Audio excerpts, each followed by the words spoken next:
GST వసూళ్లు GST వసూళ్లు ఆంధ్రప్రదేశ్లో ఈ నెల 5% తగ్గిపోయింది.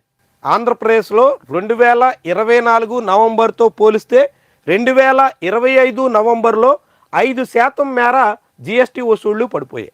ఇది దేశం అంతా పడిపోయాయంటే దేశం యావరేజ్ని ఎక్కడ పడిపోయిన దాఖలాలు లేవు.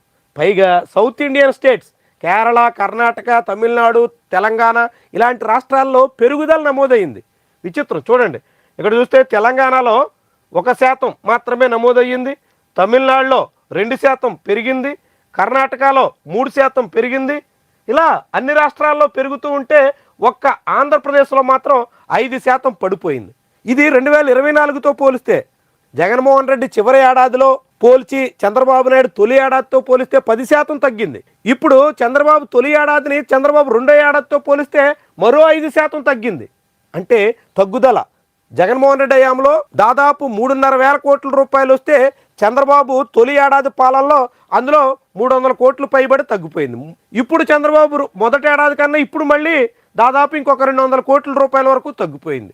అంటే 2023లో చంద్రబాబు నాయుడు చివరి ఏడాదితో పోలిస్తే 2025 నవంబర్లో దాదాపు 600-700 కోట్ల రూపాయల జీఎస్టీ ఆదాయం ఒక్క నెలలో తగ్గిపోయింది. దీన్ని ఆంధ్రజ్యోతి నవంబర్లో 2,697 కోట్లు మాత్రమే జీఎస్టీ వసూళ్లు, గత ఏడాది కంటే 4.6% క్షీణత అని రాసింది. కానీ 23తో పోలిస్తే ఇది దాదాపు 15% పైబడినటువంటి తగ్గుదల అనే వాస్తవాన్ని ఆంధ్రజ్యోతి కప్పిపుచ్చింది. ఇలా తగ్గిపోతూ ఉంటే అది పరోక్ష పన్నులు జీఎస్టీ, ఇది ప్రత్యక్ష పన్నులు.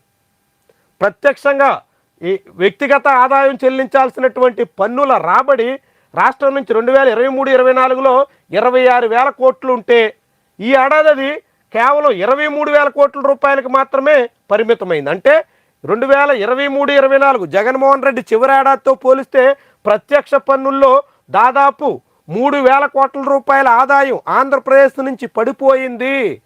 అన్ని రాష్ట్రాల్లో పెరుగుతుంటే ఏపీలో మాత్రం తగ్గిపోయింది. చూడండి, రాష్ట్రాల వారీ లెక్కలు కూడా ఇక్కడ మనం చాలా క్లియర్గా చూడొచ్చు. రాజస్థాన్లో 30,000 కోట్లు ఉంటే ఈసారి అది 34,000 కోట్లకు పెరిగింది. ఆంధ్రప్రదేశ్లో 26,000 కోట్లు ఉంటే 23,000 కోట్లకు తగ్గింది. కేరళలో 23,000 కోట్లు ఉంటే ఇప్పుడు అది 27,000 కోట్లకు పెరిగింది. అంటే 2 ఏళ్లలో కేరళలో 4,000 కోట్ల రూపాయల వ్యక్తిగత ఆదాయం మొత్తం రాష్ట్రం మొత్తం మీద వచ్చింది. కేంద్రానికి పోలిస్తే 4,000 కోట్లు పెరిగితే ఆంధ్రప్రదేశ్లో 3,000 కోట్లు తగ్గింది. అంటే ఆంధ్రప్రదేశ్ సంపద సృష్టి వైపు ఉందా, రివర్స్ పరిస్థితుల్లో సాగుతుందా? ఎంత ఆందోళనకరమో చూడండి. పరోక్ష పన్నులు జీఎస్టీల్లో 15% తగ్గిపోద్ది, ప్రత్యక్ష పన్నులు ఇందులో దాదాపు 15% పడిపోద్ది. ప్రత్యక్ష పరోక్ష పన్నులన్నీ తగ్గిపోతున్నాయంటే ఆంధ్రప్రదేశ్లో ప్రజల ఆదాయం పడిపోతోంది. ప్రజల దగ్గర కొనుగోలు శక్తి లేదు. ప్రజల కొనుగోలు శక్తి లేదంటే రాష్ట్రం అధోగతి వైపు పయనిస్తోంది.